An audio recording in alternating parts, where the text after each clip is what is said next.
राधे राधे दोस्तों, शिव पुराण की कथा। सूत जी कहते हैं, साधु महात्माओं, आपने बहुत अच्छी बात पूछी है।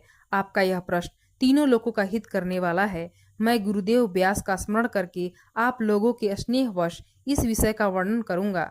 आप आदर पूर्वक सुने। सबसे उत्तम जो शिव पुराण है वह वेदांत का सार सर्वस्व है तथा वक्ता और श्रोता का समस्त पाप राशियों से उद्धार करने वाला है। इतना ही नहीं, वह परलोक में परमार्थ वस्तु को देने वाला है। कल की कल्पश राशि का विनाश करने वाला है। उसमें भगवान शिव के उत्तम यश का वर्णन है। ब्राह्मणों, धर्म, अर्थ, काम और मोक्ष, इन चारों पुरुषार्थों का साथ देने वाला वह पुराण सदा ही अपने प्रभाव की दृष्टि से वृद्धि या विस्तार को प्राप्त हो रहा है। विप्रवरों, उस सर्वोत्तम शिव पुराण के अध्ययन मात्र से वे कलयुग के पापाशक्त जीव श्रेष्ठतम गति को प्राप्त हो जाएंगे। कलयुग के महान उत्पात तभी तक जगत में निर्भय होकर विचरेंगे जब तक यहाँ शिव पुराण का उदय नहीं होगा। इसे वेद के तुल्य माना गया है। इस वेद कल्प पुराण का सबसे पहले भगवान शिव ने ही प्रणयन किया है। विद्वेश्वर संहिता, रुद्र संहिता, विनायक संहिता, उमा संहिता, मातृ संहिता, एकादश रुद्र संहिता, कैलाश संहिता, सत रुद्र संहिता, कोटि रुद्र संहिता, सहस्त्र कोटि रुद्र संहिता, वायवीय संहिता तथा धर्म संहिता, इस प्रकार इस पुराण के 12 भेद या खंड हैं। ये 12 संहिताएं अत्यंत पुण्यमयी मानी गई हैं। ब्राह्मणों, अब मैं उनके श्लोकों की संख्या बता रहा हूँ। आप लोग वह सब आदर पूर्वक सुने। विद्वेश्वर संहिता में 10,000 श्लोक हैं। रुद्र संहिता, विनायक संहिता, उमा संहिता और मातृ संहिता में इनमें से प्रत्येक में 8-8 हजार श्लोक हैं। ब्राह्मणों, एकादश रुद्र संहिता में 6,000, सत रुद्र संहिता में 3,000, कोटि रुद्र संहिता में 9,000, सहस्त्र कोटि रुद्र संहिता में 11,000, वायवीय संहिता में 4,000 और धर्म संहिता में 12,000 श्लोक हैं। इस प्रकार मूल शिव पुराण की श्लोक संख्या 1,00,000 है, परंतु व्यास जी ने उसे 24,000 श्लोकों में संक्षिप्त कर दिया है। पुराणों की क्रम संख्या के विचार से इस शिव पुराण का स्थान चौथा है। इसमें 7 संहिताएं हैं। पूर्व काल में भगवान शिव ने श्लोक संख्या की दृष्टि से 100 करोड़ श्लोकों का एक ही पुराण ग्रंथ प्रथित किया था। सृष्टि के आदि में निर्मित हुआ वह पुराण साहित्य अत्यंत विस्तृत था। फिर द्वापर आदि युगों में द्वयापन आदि महर्षियों ने जब पुराण का 18 भागों में विभाजन किया, उस समय संपूर्ण पुराणों का संक्षिप्त स्वरूप केवल 4 लाख श्लोकों का रह गया। उस समय उन्होंने शिव पुराण का 24,000 श्लोकों की संख्या है।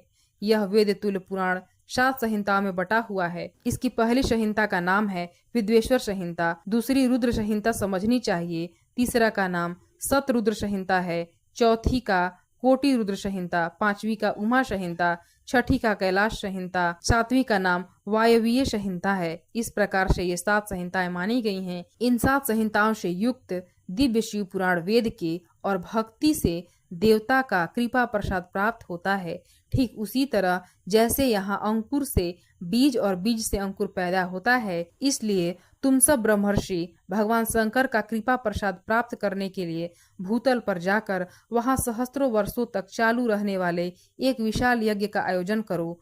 इन यज्ञपति भगवान शिव की ही कृपा से वेदोक्त विद्या के सारभूत साध्य साधन का ज्ञान होता है। शिव पद की प्राप्ति ही साध्य है, उनकी सेवा ही साधन है तथा उनके प्रसाद से जो नित्य नैमित्तिक आदि फलों की ओर से निष्प्रिय होता है वही साधक है। वेदोक्त कर्म का अनुष्ठान करके उसके महान फल को भगवान शिव के चरणों में समर्पित कर देना ही परमेश्वर पद की प्राप्ति है।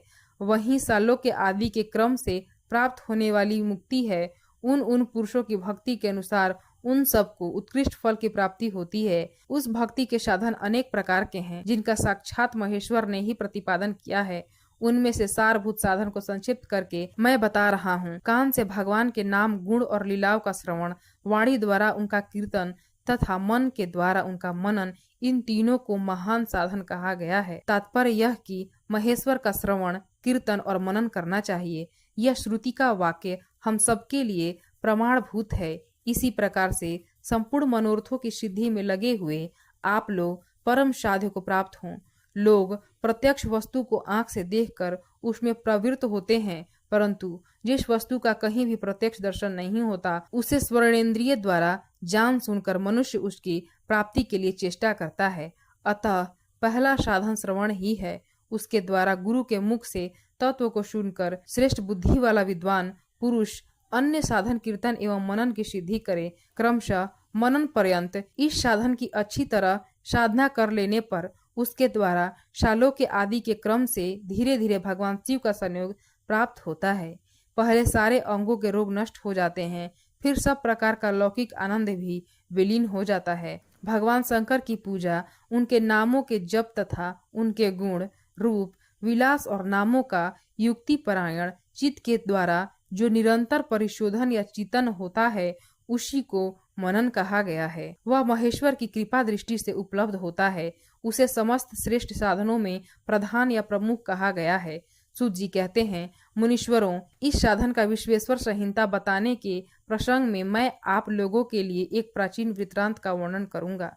उसे ध्यान देकर आप सुने। पहले की बात है, पराशर मुनि के पुत्र मेरे गुरु व्यास देव जी सरस्वती नदी के तट पर तपस्या कर रहे थे।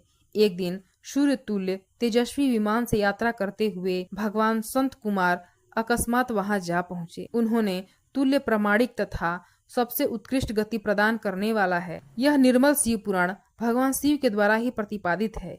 इसे शैव शिरोमणि भगवान व्यास ने संक्षेप से संकलित किया है। यह समस्त जीव समुदाय के लिए उपकारक, त्रिविध तापों का नाश करने वाला, तुलना रहित एवं सत्पुरुषों का कल्याण करने वाला है। इसमें वेदांत विज्ञानमय प्रधान तथा निष्कपट धर्म का प्रतिपादन किया है। यह पुराण ईर्ष्या रहित अंतः करने वाले विद्वानों के लिए जानने की वस्तु है। इसमें श्रेष्ठ मंत्र समूहों का संकलन है तथा धर्म, अर्थ और काम इस त्रिवर्ग की प्राप्ति के साधन का भी वर्णन है।